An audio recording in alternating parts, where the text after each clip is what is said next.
কমিটিৰ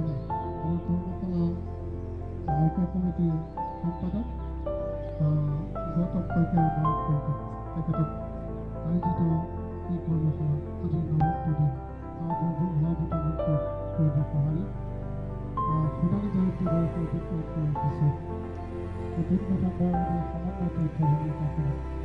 প্ৰতিটো জনগোষ্ঠী জাতি জনগোষ্ঠীৰ অভিভাৱকে ইয়াত তেওঁলোকৰ ল'ৰা ছোৱালীক প্ৰশিক্ষণ দিবলৈ দিছে।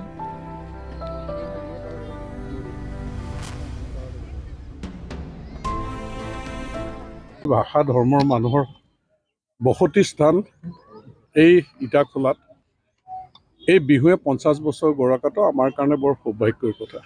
আৰু ইয়াত 300ৰ ওপৰ ল'ৰা ছোৱালীক লৈ যি প্ৰশিক্ষণ শিবিৰ অনুষ্ঠিত কৰিছে, উদ্যোক্তাসকলক মই বিশেষভাৱে ধন্যবাদ জ্ঞাপন কৰিছোঁ। ৰাইজৰ সহযোগিতাৰ বাবেও ধন্যবাদ জ্ঞাপন কৰিছোঁ।